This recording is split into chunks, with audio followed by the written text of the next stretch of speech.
Hello everybody. I'm sorry that this video is in portrait. I apologize right now. Just please deal with it. This is just a really hard day. We'll get to this shortly. Here's my Cub Cadet LTX 1040. It's missing its deck because I ran over a dog leash today. Its fuse went bad, so I had to take the battery out in order to get the fuse, because unlike my John Deere, the fuse isn't up in the front where you can open the hood and it's right behind the gas tank, but oh no, it's different. Here's a Amana, well actually Amana, dehumidifier. I don't know what pint size it is, but it's older, probably like 1960s, 1970s, somewhere around there.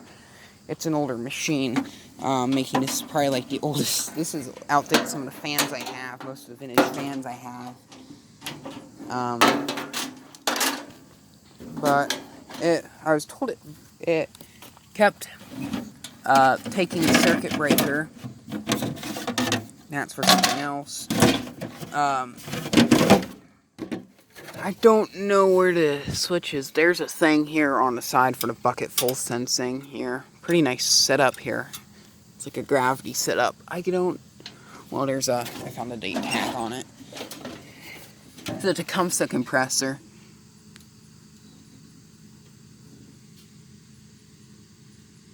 If anyone knows anything about this, let me know. But this one was supposedly tripping its breaker. I like its big bucket. I really do. That's probably my favorite thing about it. The cord keeps getting in the way. I cleaned this, I think, last year. This thing had an epic startup sound. Like, a really awesome startup sound. Probably one of my favorite dehumidifiers I've ever worked on. Now, here's the funny part. When this thing, like I said, this thing kept tripping its breaker. I don't know why. We'll find out. But then, eventually this thing got moved back over to... this got out of service, and the landlord actually bought a modern GE dehumidifier. And when I went down to pick this thing up out of the basement, the GE had an error code on it. It was a P4 error, which I don't know what that means. It was like off level. This thing was perfectly level. No issues at all. Thing's a beast of a dehumidifier. And I need to make a video update of the thermoelectric one. That one actually, I've been running it in my bedroom. And yesterday night I used it in the restroom, and I'm pretty impressed with it. But, it's not the best thing, but we'll talk about that. Well, about 2 minutes later, let's go get this thing inside and see what happens. So, we're gonna plug this in. First, let's make sure it's set to off. I like the pan full light on it. It's a nice looking indicator.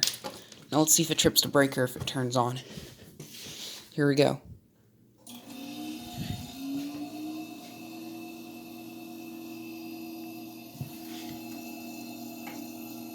It seems like its fan's stuck.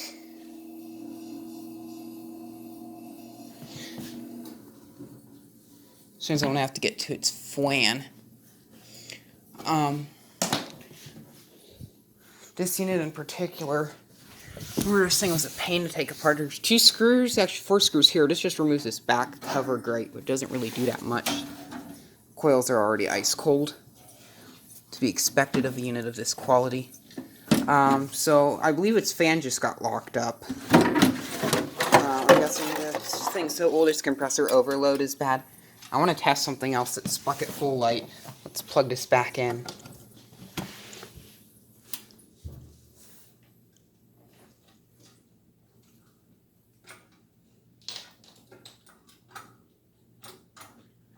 I'll take it. That doesn't work. Maybe if it powers on.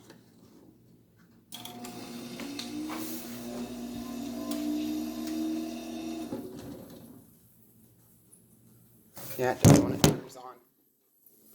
I'm going to turn it off because I don't want to cause any compressor damage to this.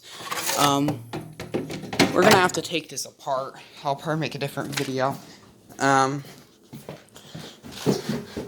While we're here talking about dehumidifiers, basement's humid. Turn on 10 more cold spot. And we'll go up to my bedroom. I'll show you the thermoelectric dehumidifier. I think was featured in our last video. I'm not sure. My bedroom's a mess. It's a little toasty in here. There's a bit of water in it. I ran it. That's what happened overnight. don't let it run. I don't need it running. It's 48%. It was 68 in here overnight. I don't know what it did with most of that humidity, but it did something.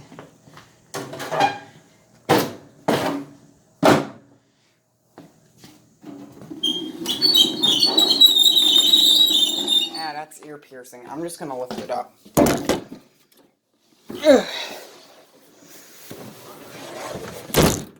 Now I need to find where this thing will go, but I think that's all I really have to do in this video.